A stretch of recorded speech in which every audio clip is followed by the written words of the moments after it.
Hey, Jim O'Kelly here, Jim Dandy, to the rescue. I found, these CDs I made 10, 15, 20 years ago, I don't know. But they're all on different aspects.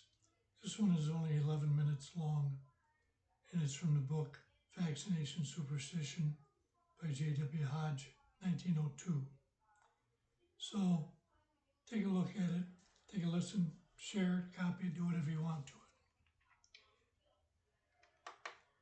I'll get around here in a minute.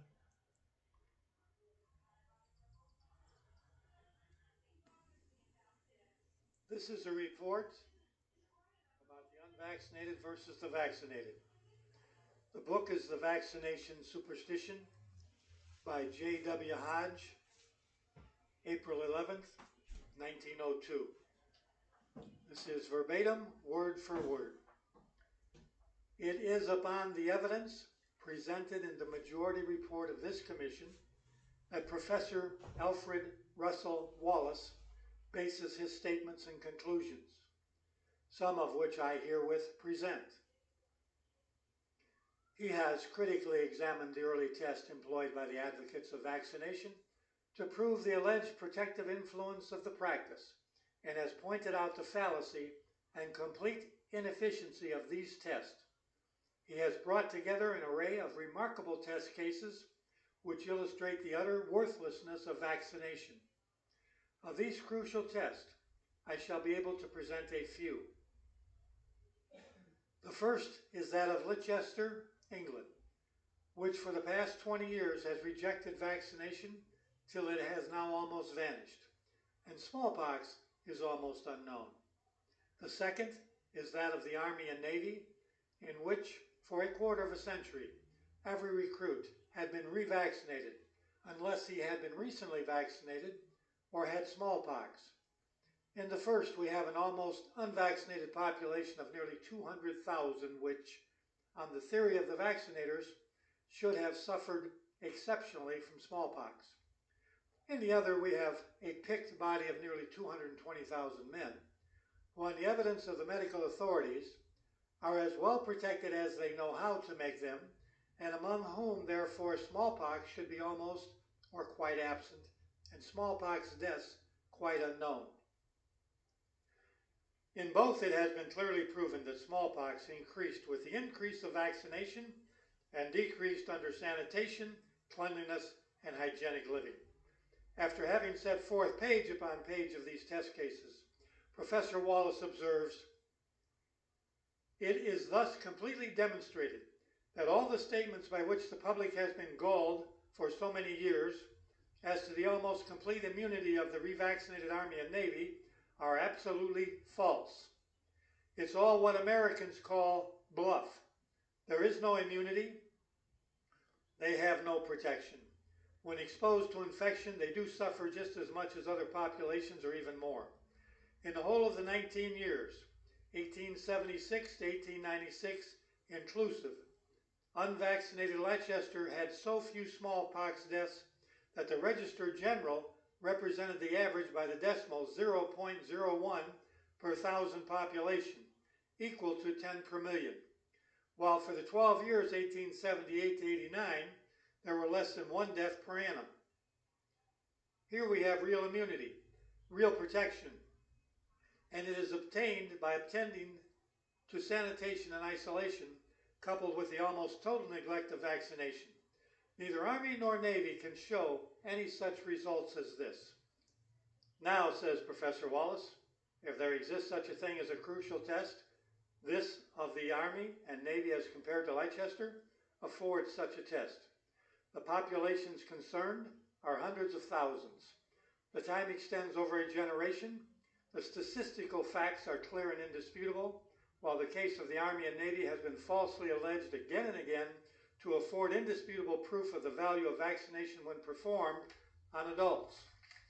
Professor Wallace produces the official statistics which verify his affirmation that the town of Leicester is and has been for the past 20 years the least vaccinated town in the kingdom.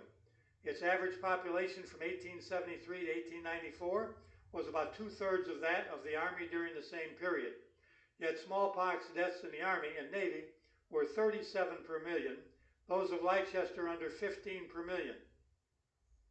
Professor Wallace justly declares, "It is not possible to have a more complete and crucial test than this is, and it absolutely demonstrates the utter uselessness, or worse than uselessness, of revaccination." Before leaving Leicester, says Professor Wallace, it will be instructive to compare it with some other towns of which statistics are available. And first is to the great epidemic of 1871 and 72 in Leicester and in Birmingham. Both towns were then well vaccinated, and both suffered severely by the epidemic.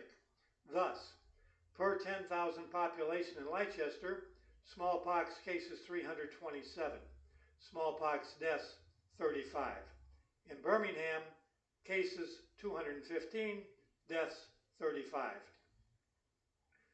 But since then, Leicester has rejected vaccination to such an extent that in 1894 it had only 7 vaccinations to 10,000 population, while Birmingham had 240, or more than 30 times as many, and the proportion of its inhabitants who have been vaccinated is probably less than one-half of that of Birmingham. The commissioners themselves state that the disease, smallpox, was brought into the town of Leicester on 12 separate occasions during the great recent epidemic, yet the following is the result.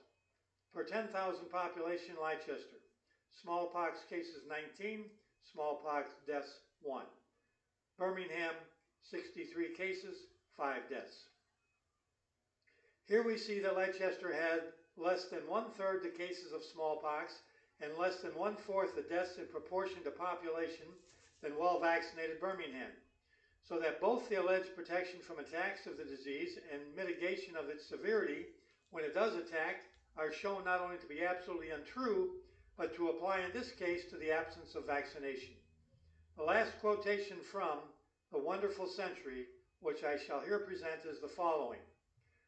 But we have yet another example of an extremely well-vaccinated town in this epidemic, Warrington, an official report on which has been issued.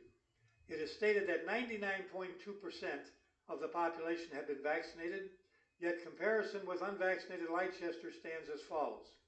The epidemic of 1892 and 93.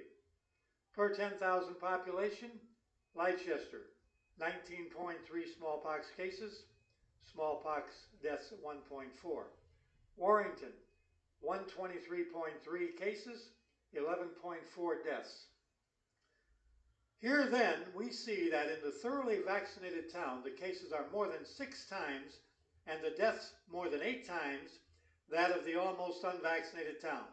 Again proving that the most efficient vaccination does not diminish the number of attacks and does not mitigate the severity of the disease, but that both these results follow from sanitation and isolation. The history of smallpox in Leicester, England, has, as pointed out by Professor Wallace, furnished conclusive testimony to the world that smallpox can be confined within very narrow limits without any assistance from the vaccine operation. In 1872, when Leicester was a well-vaccinated city, it was visited by a smallpox epidemic and suffered a heavy mortality. The doctors had so overdone the business of coercive vaccination and public prosecution that the public arose en masse in open revolt against the propagation of the vaccinators' poison. Thus we see the history of Leicester presents one of the best object lessons of the past 30 years. For since its smallpox epidemic of 1872, its citizens not only arose in open revolt and rid themselves of the incubus of vaccination, but also instituted as thorough a system of sanitation as their crowed population of nearly 200,000 would admit of. Leicester, therefore, under the guidance of a creed, the main articles of which are founded on the teachings of sanitary science and obedience to the laws of hygiene, stands out clear and distinct above all other cities in England, both as a rebuke to the vaccine practice and as a testimony that salvation from the contagion of smallpox lies in the direction of sanitary regulations and hygienic habits of life. The foregoing are a few of the hundreds of demonstrations that can be cited of the utter worthlessness of vaccination as a preventative of smallpox. If protection is good for anything, it should be effective during the prevalence of an epidemic. But as we have seen, that is just where the unvaccinated enjoy the greater immunity from the variolous infection. Can anyone explain why it is that the vaccine practice continues to be perpetrated and the contagion of the cowpox disorder to be propagated by the medical profession in the face of such evidence as this.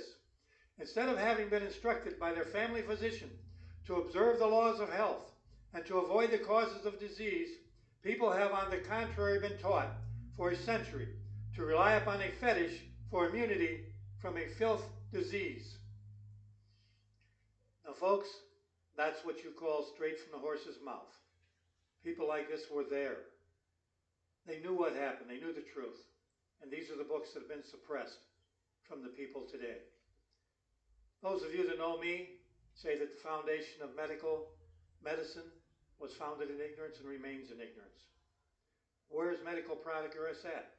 Today, the family physician instructs their patients to take drugs and vaccines rather than instruct them to obey the laws of health, like this Dr. Hodge did. See, if you really want to prevent and cure disease, then you must listen to the only doctors that can prevent and cure disease. That's Dr. Diet, Dr. Exercise, Dr. Sunshine, Dr. Fresh Air, Dr. Rest, along with meditation and a belief that you were made with a built-in self-healing and self-restoring system given to you that the allopath will never understand. All you have to do is to be your own doctor and use moderation and common sense. The medical profession has failed. It's time to jump off the drug and vaccine cures. Folks, thanks again for listening to this. There'll be much more information like this coming down the pipelines. Share this with everyone that you can. And again, we don't want to rock the vaccination boat. We want to sink it. Thank you. Well, there you go. For a copy of my newest book, my latest book, you can go to my website, www.shotsoftruth.com.